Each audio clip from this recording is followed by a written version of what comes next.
Hello and welcome to the United Community Channel. My name is Jack and this is your latest episode of the United Community Podcast.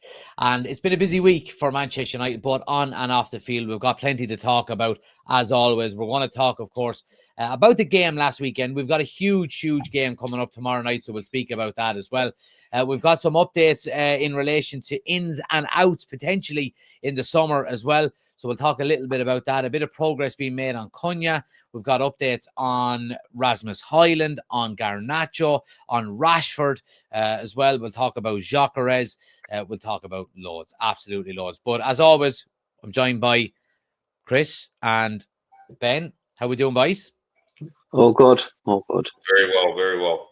Good. Well, look, let's jump straight into it. Chris, I'll let you lead it out because you've obviously, you've been... Oh, who's calling Mammy there now? That's very early now to be calling Mammy on the baby monitors. Chris, take it away. So, I mean, it's been an interesting week because as everybody's heard, transfer news, is the here we go for Cunha coming? Is the lap a done deal as well? Because it seems news that I read today that he's in the lap's in the bag. So, I kind of wanted to raise, and then also I read either yesterday or today that Gyokeres has not counted out coming to United. I said it 2 weeks ago on the podcast. Yeah. I had a feeling. And that,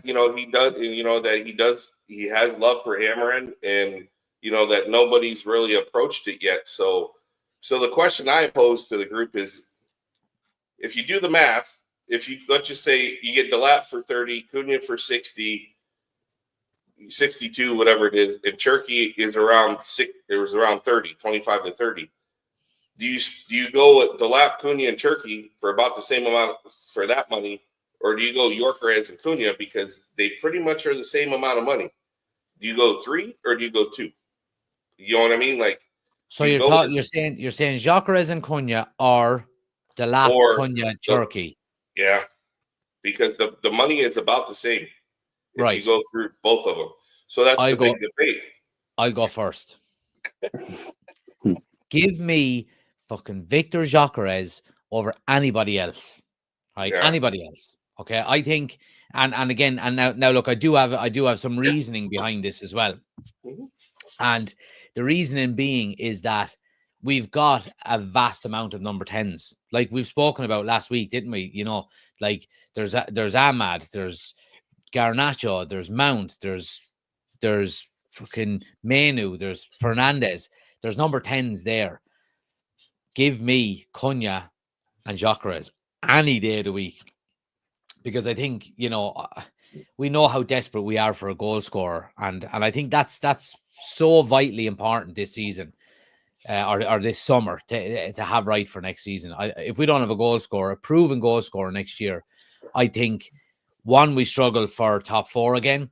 Secondly, I think Ruben Amorim's position eventually will come under serious pressure because we won't be winning games if we don't score goals. And then all of a sudden the cycle starts again. Yeah, I agree.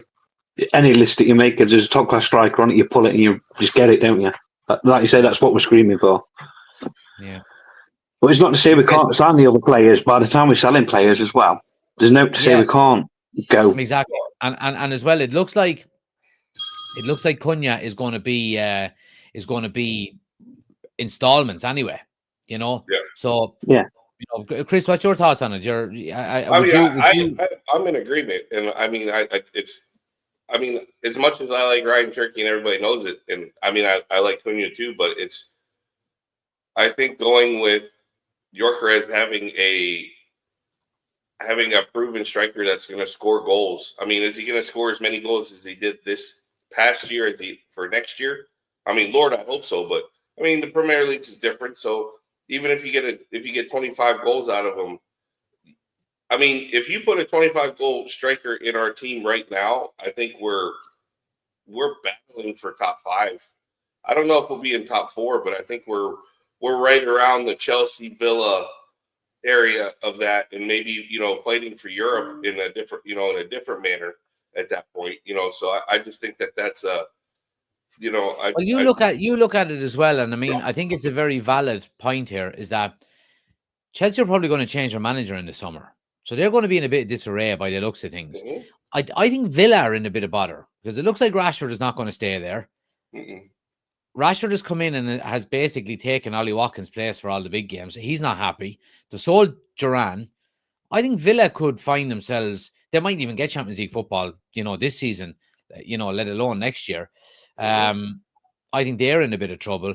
Are you going to have Nottingham Forest up there again? Are you going to have, a consistent Newcastle up there again? I mean, I think if we can hit this transfer window properly, I think it gives us that platform we really need to go on and challenge for top 4. I mean, I'll be honest.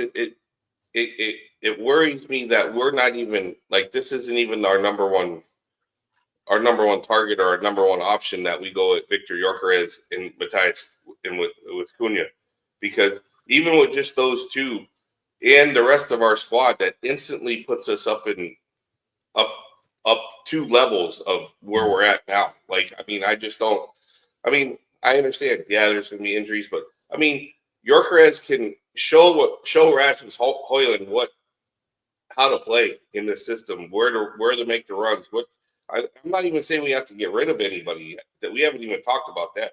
If everybody stays with the team that we have now, because I mean, not Rashford or not Sancho, those guys are gone. We're throwing those out. The team that we have right now, I don't see, and then they're also talking about, I read this morning that, I mean, Jeremy Frimpong's release clause is only 40 million euros. Like, that's a steal. He got an unbelievable goal there for Inter tonight. Yeah, but that's a steal. I mean, Frimpong's. I mean, that's. Oh no, sorry, I'm talking about Dumfries. Sorry, I always. Oh yeah, Dumfries. I'm a big fan of Dumfries, but his age puts him out of the NES. Yeah, but I was always a big fan of his. But I mean, I just look at I mean, there are deals to be made for us. I mean, and everybody says we don't have money, but there's ways. I mean, Ineos has shown there's ways around it. If you can get them to take installments, if you can get them to do this and get them to do that. And we haven't even talked about an outgoing of Marcus Rashford or Sancho or some of the other guys that, are going to free up wage / if we make anything on them. I mean, it's just a matter of, I mean, I think it should be a no-brainer. I mean, I don't understand why. Let me ask you a little bit about Rashford since you mentioned him, because Ben Jacobs has been speaking about him. He says United are confident they can acquire 40 million from Aston Villa for Marcus Rashford. Now, look, they've got the option, first refusal. Now, obviously, they can pick up that and run with it, but it still means that they've got to agree personal terms with Rashford. A report yesterday suggested that Rashford doesn't want to go to Villa. He's waiting on Barcelona again. We'll take a pay cut. And will take a pay cut for it. How likely do you think it is that United get good money for Rashford, first of all, and that he actually leaves in the summer? I think he 100% leaves. Good money, I don't. Well, what is good money then? I mean, good money would be 40, I would say, at this point where we're at with him. But I think we're probably going to get around 20 to 25 for him. Just because of where we're at. I mean, Villa. Could you imagine saying that 2 years ago when he was after scoring 30 goals? It's crazy. It's crazy, yeah. But the one thing is, everybody got to remember about Villa, and my buddy that is a big Villa fan, and he follows them very well, and he's a finance guy. That 3-year cycle that PSR does, this is the last year that Jack Grealish's $100 million money that they got. This is the last year they get to use that against their PSR. So now they're back to ground zero again, where Villa doesn't make a lot of money. Yeah. I mean, they don't have the fan base, and they don't have the. They got what did they get for John Duran? They got good money for him as well. They got like 60, but yeah. I mean, yeah, that's good money for them, but that's not, before when you do the PSR thing, you have that $100 million that just went straight into your thing because he's 100%, and not that Duran wasn't, because they bought him for very little from the MLS. Well, see, the thing about clubs like Villa in comparison to United and Liverpool and clubs like that is that the majority of money that they generate is going to come from sales of players. They don't have the global fan base like United have, or even the match day revenue where, there's 75,000 at Old Trafford week in, week out. Yep. and that's the problem with, and that's what he was saying about Villa, is that they're going to be very tight, especially when they don't get Champions League, or if they don't get Europe, if they don't get the Europa League or anything. It's going to be very tight for them because that 3-year PSR cycle with Grealish's 100 million comes off, and so they can't. Now you got to be really like boom, boom, boom, boom, boom, and that's why they were able to do the Marco Asensio loan deals. I mean, because a lot of those guys that they brought in, they're on loans. They're not on. They're not full. They're not there. So it's going to be the Disasi from Chelsea. He's on loan. And everything like that. Yeah. So they brought in. They shot their shot, and they're trying to get into the Champions League again. And because if they get that investment, then maybe they go out and buy a couple of guys, and these loan guys go away. But if they don't get it, they're in trouble. Basically, it's probably within our benefit if Villa get Champions League football, because it probably opens up the door a little bit more for Rashford going there on a permanent move. I think so. But then Rashford has to want to go there. Exactly. But I would say, yeah. I mean, the only difference is maybe if Ollie Watkins leaves, then that's 100% profits for them.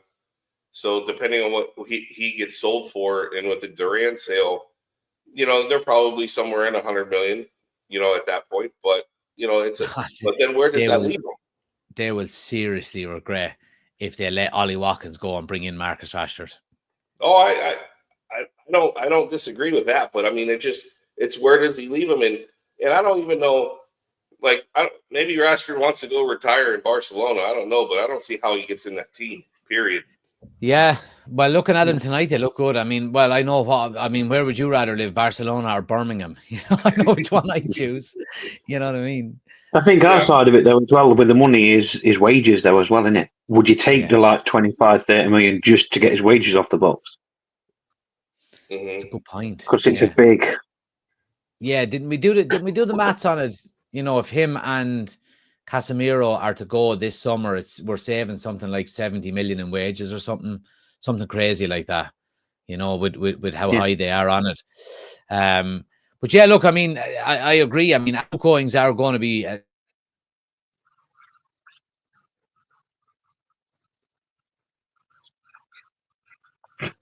Ben, is he freezing and not us? Yeah. Okay. He's frozen. He's really frozen. Look at that. This isn't going to end well. Just as important this summer as. Oh. Jack's gone. Jack, you there?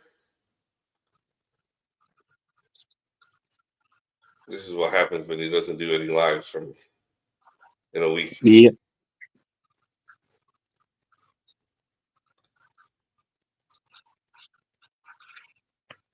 Jack.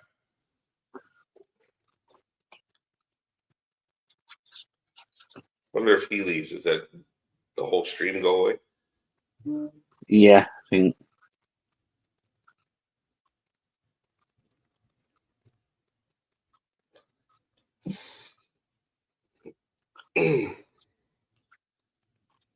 There he goes. There you go.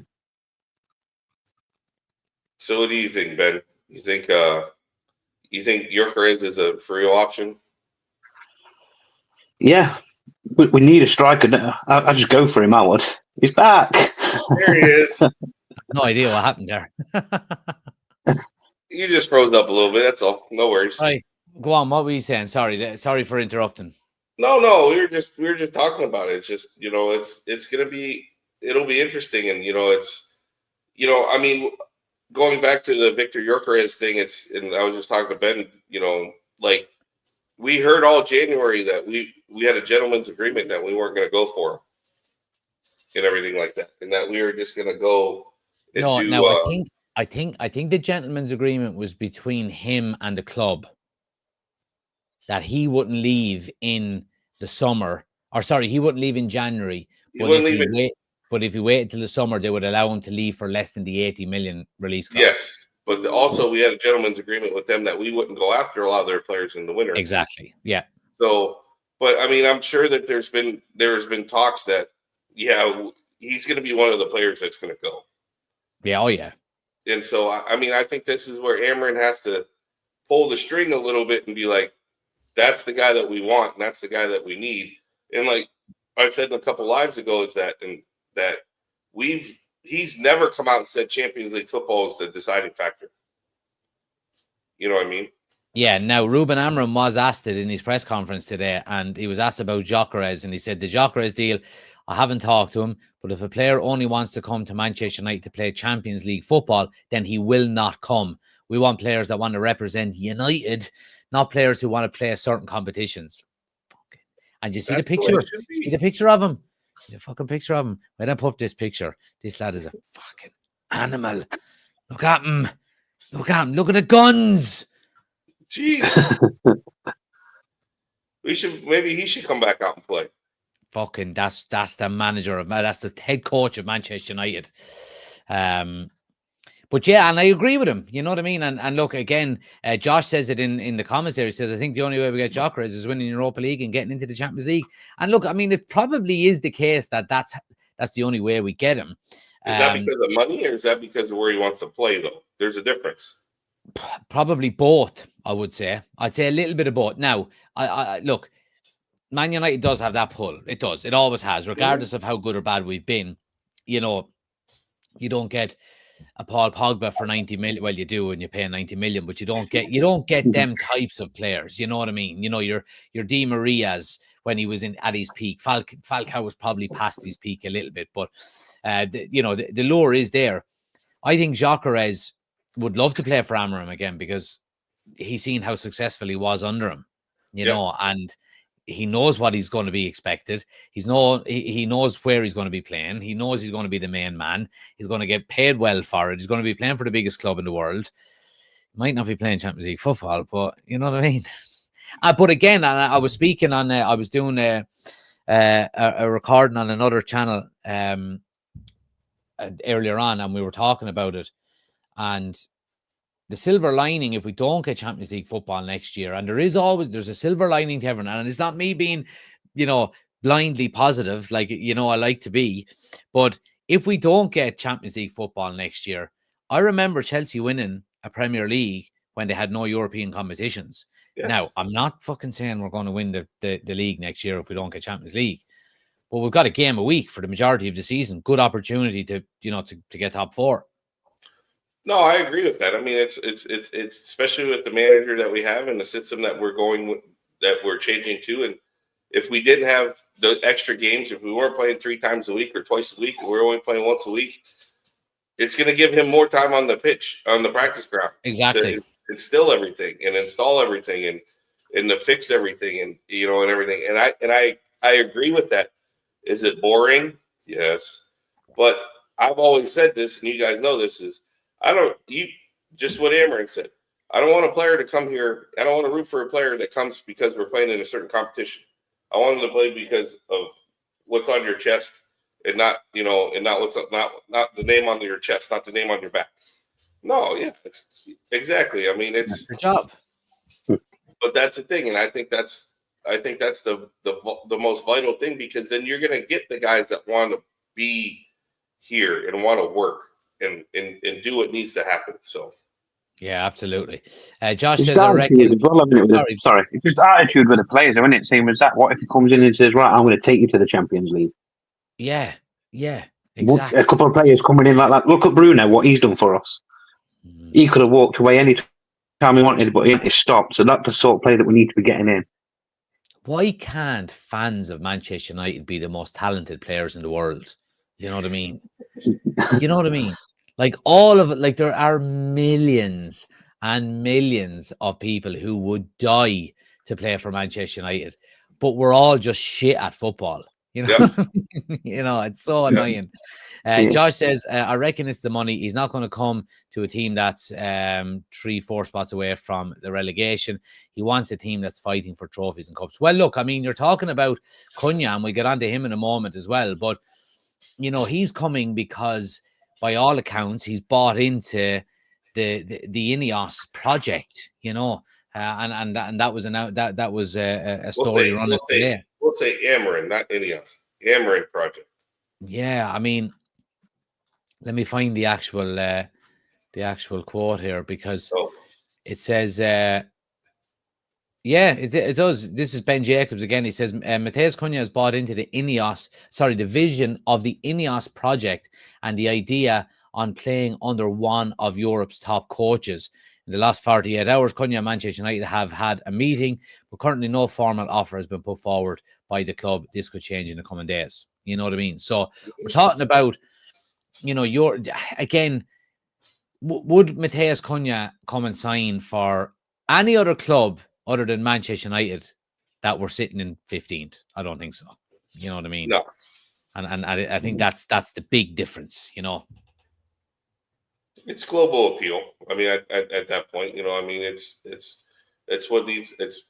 I honestly think that, and I think it's, I think it's Amarin and it's the global appeal, because Amarin is everybody likes the style that he plays. It's kind of like when Pep first started. Everybody wanted to play for Pep, and then now people are starting to not.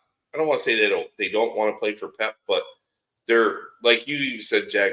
It's pragmatic. It's very. There's no flair. There's no this. There's no. You're very regimented in how you play when you play for Pep. The individualism. You know what? And you mentioned Jack Grealish there earlier on as well. I seen a clip yesterday online of the goals he scored for Aston Villa, and then they had clips of him playing for City, and he's just been destroyed as a footballer. Yeah. And I can see that, and I understand that, but at the same time, like I think Amarin's system lets you be free and lets you do the things you want to do, and everybody's like, oh well, it's 3-4-3, it's this. I'm like, and we've all been there. When you're going forward, there is no system. It's just you got to go forward, and you got to get to the spot that you need to get to. It's more on the defensive side that you need to be regimented. You just got to work your tail off to get back. Like if you make a run, that's fine, but you got to get back. You can't leave your spot out open like that. So I think that's where everybody, and that's when the next kind of thing is the next topic we had are the pundits, because I was listening to Jamie Redknapp, and what he said, that how Eddie Howe gets more out of his players than what Amarin's ever done, and I'm like, and I just started, I'm like, that guy's I don't know why he's on TV. He's like, I think Eddie Howe is a fantastic manager, and but he's also been there. This is his third season now. Yes, you know what I mean. The other thing is they said that he got more out, but I was listening, and a guy showed a good point, is that Eddie Howe came in the same time. When he came in, it was about the same time as when Amarin came in like October, November. Oh, what an unbelievable goal. Sorry. Inter went 3-2 up, and Barca just after equalizing. Rafinha, oh my God, it was an unbelievable. He's about 30 yards out from a corner and in off the crossbar. Hits the ground, hits the crossbar, hits the ground, hits the keeper's back and goes into the goal. Oh, jeez. Anyway, sorry. But they're saying Eddie Howe came in late fall, October, November. But then Newcastle got sold, and then in January, Eddie Howe got $100 million to spend in January transfer window. That's not the same as Amarin. Yeah. So it's like you look at those pundits, and even our pundits, like you listen to, and he's one of my favorite players, Paul Scholes, but he's been very, very critical. Yeah. And it's just like, why? And while you're on Scholes, sorry, go ahead. He was saying about Cunha, that he worries for Cunha signing for United, and it's and it's because of any player coming in now would find it hard to succeed at Manchester United. And I'm kind of saying to myself, well, what the fuck do we do then, Paul? Do we just stop signing players? Exactly. You know what I mean? We have to keep fucking trying. Yes. I mean, something's got to give. I mean, and everybody wants to forget that Ineos has been here for a year, and the signings that they've had have done well. Yeah. And so, this summer transfer window will be their second transfer window yet. So, like, what do you want to happen? Not, Rome wasn't built in a day, and everything like that. So, and I don't care what anyone says. You talk about the Liverpool. They went long times without winning leagues and stuff like that. But the rebuild that they had to do was nowhere near as big as the one United have to do. I don't think they were in as bad a shape as we have been, kind of the last maybe 2 years or so. You know what I mean? And you've got to go down before you come up. You know what I mean? In my opinion, and it's always darkest before the dawn. We've gotten into singing already. It seems that way now, though, isn't it? The team that he inherited. Yes. He inherited a team that plays his formation. Yeah. And he brought players into playing that formation. Whereas we've started fresh again, new formation. You don't know none of the players. Look at Casemiro, didn't know where to play him, did it, to start with? Yeah. Yeah. Plus the pressure of Manchester United. Yeah. Put Eddie Howe in the Manchester United job. Exactly. There's a reason why Right King's face is red on that is because it's hard. Yeah. Was Eddie Howe scared that in the summer, if we would have kept Ten Hag through the year, that we wouldn't have been able to get Amaranth then in the summer because other people would have wanted him. I think it was partially that, but I think it was also partially the fact that United were desperate to get a full-time manager in. You know what I mean? And it was right. Look, we're sacking Ten Hag. We want you, and it's now or never. We have to move on if we don't get you. Yeah. But in hindsight, I think as difficult as the season has been, players who are going to be good enough to play under Amram have had 6 months of playing under him now. Whereas if he had took the job in the summer, they wouldn't have had that. They would have had 6 weeks, of playing under him, in preseason games and so on and so forth. So I do think it's a good. And again, look, there's probably a little bit of, I won't say selfishness, but maybe a bit of loyalty out of Amram to say, no, I don't want to leave Sporting mid-season. I've done so well with them. I want to win another league title, and they were doing well in the Champions League and so on and so forth. So there's probably a bit of that as well. But guys, look, want to move it on then. Let's talk a little bit about Cunha. Let's drill down on him a little bit because obviously there's been a lot of talk over the last week since we last done a podcast. And again, Ben Gyokeres has been speaking today, and he's been echoing what an awful lot of the reports are saying. Manchester United are not waiting for outgoings or whether they are successful for Cunha. They want him over the line as soon as possible. And again, look, we know he wants to play for us and so on and so forth. And I don't think we've done a live on him since. Ben, I'll ask you first. I mean, what's your thoughts on him? Obviously, very talented number 10, Premier League experience. And somebody, I think the most beneficial thing is actually playing in a system similar to what Amram plays at the moment. Yeah, definitely. I'd get him in tomorrow. Like you say, I think it's his attitude as well. He's got that in him, where he'll go and fight. And that's what we're lacking up top. Somebody that will not be scared to shout at anybody, will it? So I think that's what we're lacking. There's nobody up top does that. It looks like they just don't talk, doesn't it? Yeah, exactly. I don't think you've mentioned Cherokee yet, Chris, have you? Maybe once. At the beginning. I did at the beginning. But yeah, look, give me your thoughts on Cunha. Maverick. I just think he's going to slot in perfectly there. I don't see any negatives, to be honest with you, because I think he offers everything that we've been looking for. He's powerful up top. He's decisive. He knows how to play with. I mean, and I make this point. He played with a young striker, Strand Larsen. And Strand Larsen's done well. So, I think the difference between Cunha and who we have up there now is that Cunha, he will set things up. He's 2 steps ahead because he'll set something up because he knows that this, like, Højlund's going to be on his back shoulder. So he'll set it up so he can play that ball and it's going to be an easy finish. I think he just steps ahead of what we have. And, he knows. And, does he score worldly goals? No, but he puts the ball in the back of the net. What does he have? 14 goals this season, 15 goals this season? I think he's like he knows what he knows what he wants to do, and he knows how to get there, and everything like that. So and the biggest thing is, like I said, his decisiveness of how he moves and how he opens things up for other players is ridiculous, to be honest. Because he single-handedly is the reason why Wolves are up. Yeah. Oh, absolutely. Absolutely. Yeah, so, absolutely. I mean, I just think that's a big plus, and I think that's only going to help if you have that one playmaker up top with a 10, and even if you have a Garnacho up there with him, he's going to be able to slot balls through the Garnacho, so Garnacho doesn't have to be the playmaker.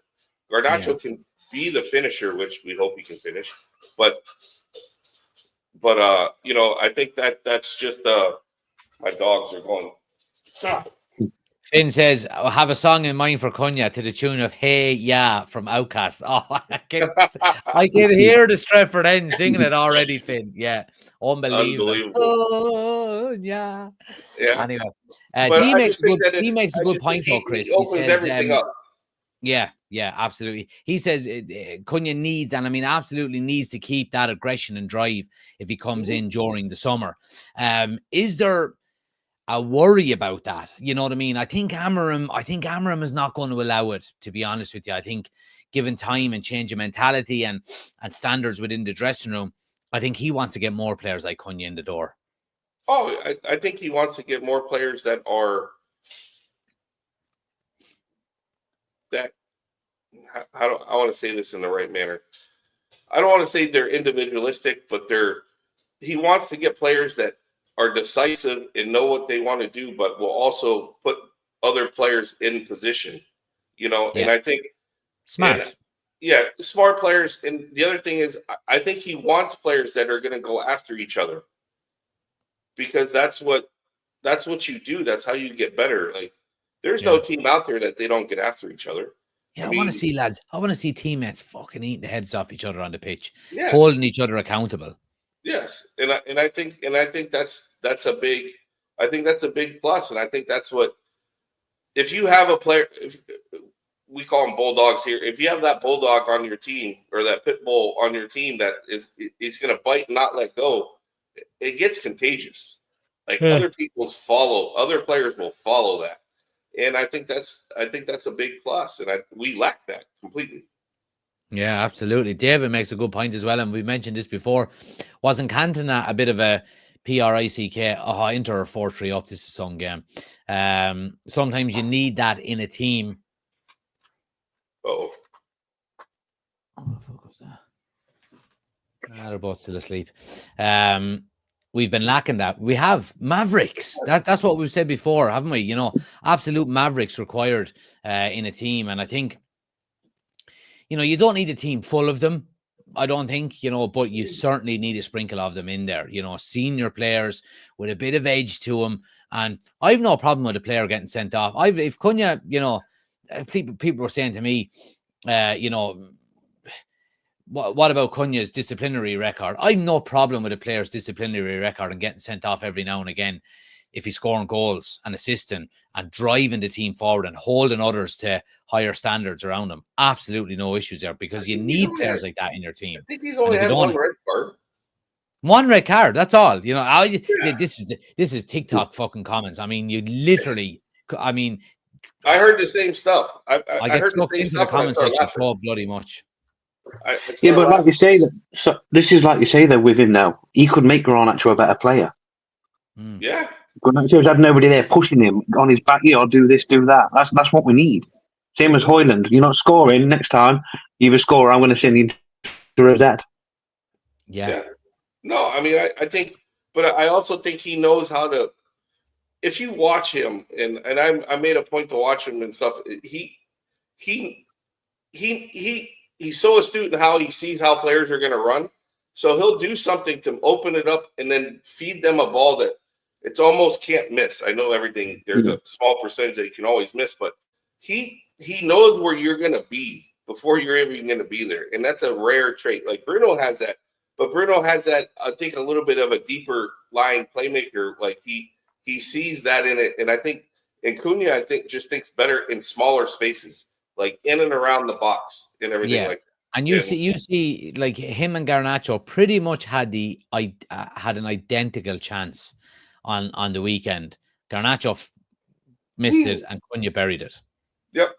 You know, and I think that's the biggest thing is like you'll watch our team just because we bury 1 or 2 chances. You watch our team mentality change because it's not we missed another one. It's now we're 1 up. Now we're 2 up. Now we can play different. Because when you're winning 1-0, you play different than when you're 0-0 and you miss 3 chances. Yeah. You know. Do you know that Cunha? Do you know that Cunha is the joint highest Brazilian scorer in one season in the Premier League? He's on 15 this year. Wow. No other Brazil. Now, Diogo Costa scored 20 in 2 seasons, but he was Brazilian that played for Spain. So they're saying, so Cunha, I don't know who the other one was, who the other Brazilian was, but he's joined anyway with whoever it is as the highest scoring Brazilian in one season in Premier League history, which is mad to think, you know, when you think about a country like Brazil, you know. Yeah, I mean, I don't know if the Prem suits Brazilian players though too much. Firmino, Finn says you're spot on. Oh, Firmino, Bobby Firmino, yeah. I mean, he was the other one, 15 goals. But I mean, I just don't think it's like. Sorry, it's the same as that. Even if you don't score and he's let another player score, like you said, Chris, if you can play the ball through and let the other player score, that's all we want. Yeah, but lads, you have to think about this realistically as well. We've created more bigger chances in the league than Nottingham Forest, and they're in 3rd or 4th, wherever it is. That's why we need the striker as a priority. Fucking striker. Give me that striker. You know what I mean? Give me that striker. And then put Cunha behind him, and you're going, this is absolutely salubrious. Yes. I mean, I think that's why I brought up the question. I mean, it should be Cunha and Gyokeres, and you should walk away happy. And if you sell a player here or sell a player there, and you bring another small player in here, then but I mean, I don't see, and we have a good standing relationship with Sporting. I don't see how bringing those 2 players in, and that's what baffled my mind when I was listening to it all week, because we've been gone for a week, is that they're talking about the Lat for 30, Cherky for 25, 30, and then Cunha at 62. Well, if you do the math, you can get Gyokeres and Cunha, and then you can call it a day. Like, what do we need? Like, do you think us getting Cunha now maybe puts us out of the Turkey race? He's devastated. I never thought that. I don't think it makes it. I think that he becomes more of an ancillary piece because you get Cunha.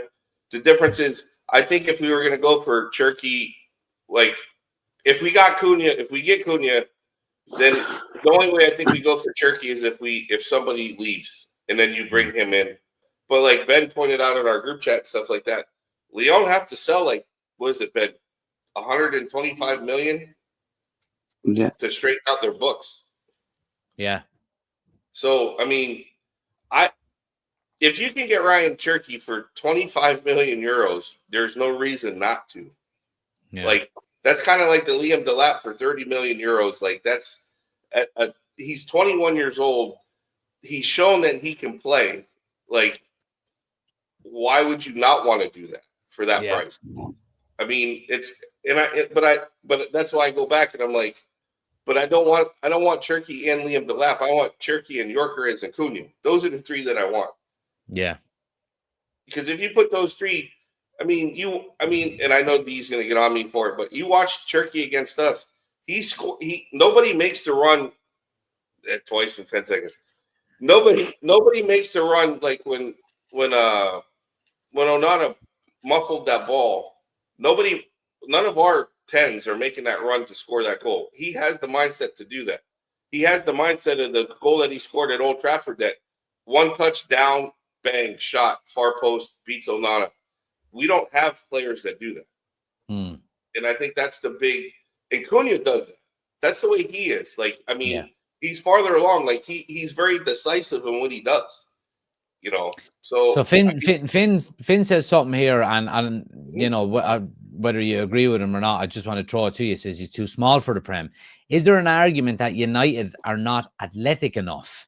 You know what I mean? When you look at Semenyo last weekend, Cunha is a very physical player. You talk about, we were linked with Onana from Everton last year, big physical, athletic teams. Is there an argument for balancing it that way as well? As far as size,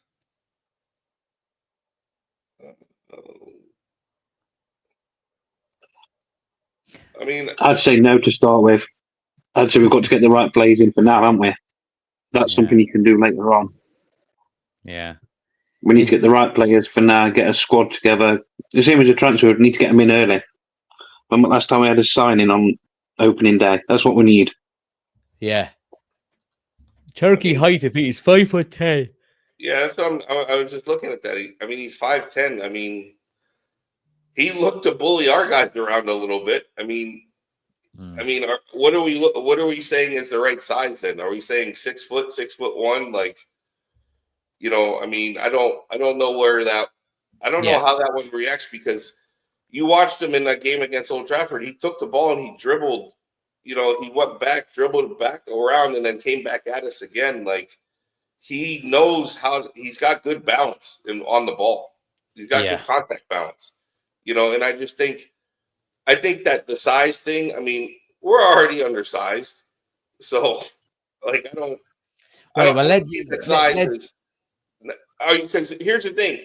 If you say Turkey's too small, you might as well send Garnacho back to the fucking farm, because the boy needs to eat.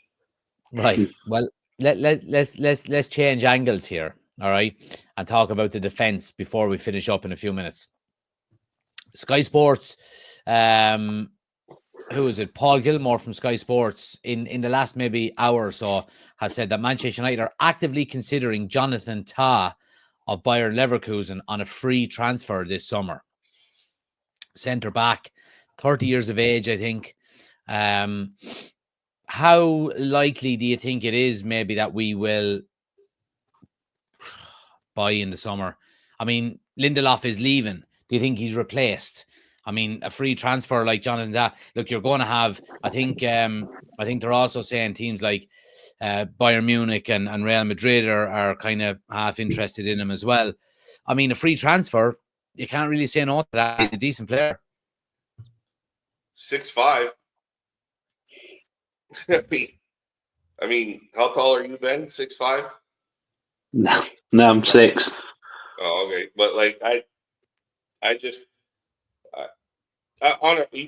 can't complain on a free. He's 29. He'll be 30 in February. So, he's played well and everything like that. I'm just kind of looking at it briefly. It doesn't have a huge injury history. So, again, and we look at it, he's not going to be our first choice defender, but if we can get him on a free to come in and play some minutes, then I would look at it. It's kind of like back in the day when Rudiger was available, we didn't even look at him. And look at him now. He's still playing. It's still playing at a high level. So he threw something at a referee the other night. Yeah, I saw that. Yeah, well. Yeah, do you know what? It's Real Madrid. I just so conveniently he's now out injured for the rest of the season. You know what I mean? Yeah, I think it makes sense. I don't see why. He's on a free. Why? Yeah.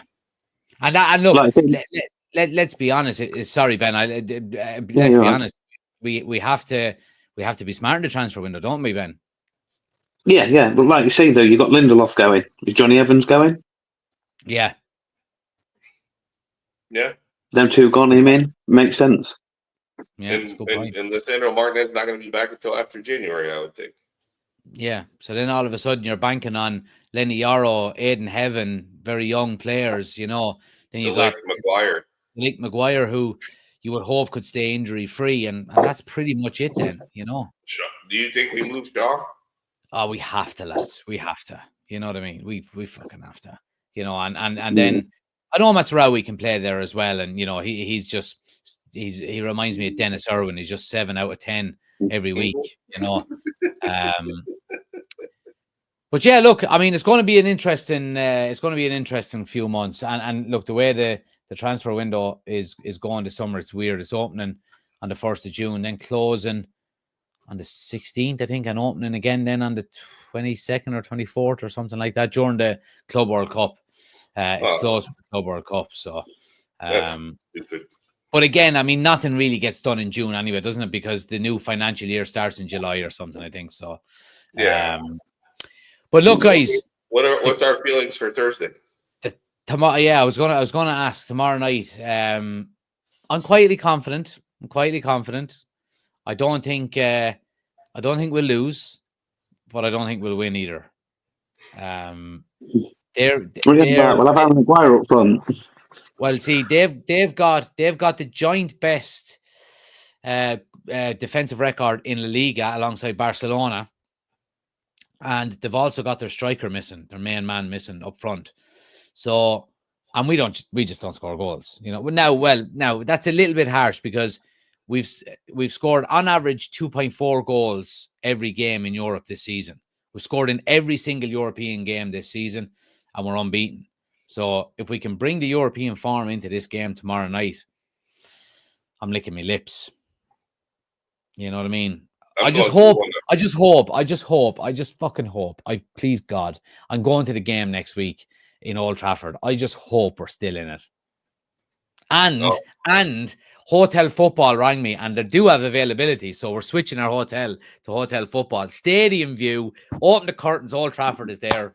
European semi-final. Come on! He's falling for the Gary Neville trap. Oh. No, well, look, myself and my mate Noel, we go to all the games. We got our season tickets together, and we said we have to try Hotel Football once, just to see what it's about. And we had it booked for the West Ham game, which is next week, I think. But then, obviously, when we got to this, we changed it. They had no availability, so they just left a credit there that needed to be used before the end of the year if we wanted to stay there. And I got a phone call today saying we've got availability. So you have to tell us how it is, because I'm going to do a match day vlog. Day vlog. I have to. You know what I mean? It's too big not to. So I get the GoPro charged up, and I'll be outside Old Trafford with the mic. Hello and welcome to the United Community Channel. How far away is that from the bar that you go to, Hotel Football? Oh, it's out, like the bar is in town, so it's probably a walk is about 45 minutes. Oh wow. Yeah, so we walked it once out from Mulligan's out to Old Trafford, and it was about 45 minutes out. So is that after you stopped and had another pint on your way, or is that no? Because we went straight to the toll gate, bar, and it was about 40 minutes to there. And then it's another, I think, 7 or 8 minutes from the toll gate to Old Trafford. Oh, okay. So, what are you thinking anyway? Before we finish up, he confident, positive, worried? I'm nervous? Actually confident. I think we're going to win 2-1. I think I have this feeling that off of the tie in last second, I think that the chances that we created in that game. Bruno missed one, Mount missed one, Garnacho missed. I just think things are starting to come together later than what we wanted. But I see a lot of good things happening, and I think it's gonna show up, and I think we're gonna steal one there. I honestly do. I really think we do, because this is the most positive I've seen the players in a while. You know what I mean? Like, in what they're doing and everything like that. Looking around for a pair of sunglasses, but I don't have any.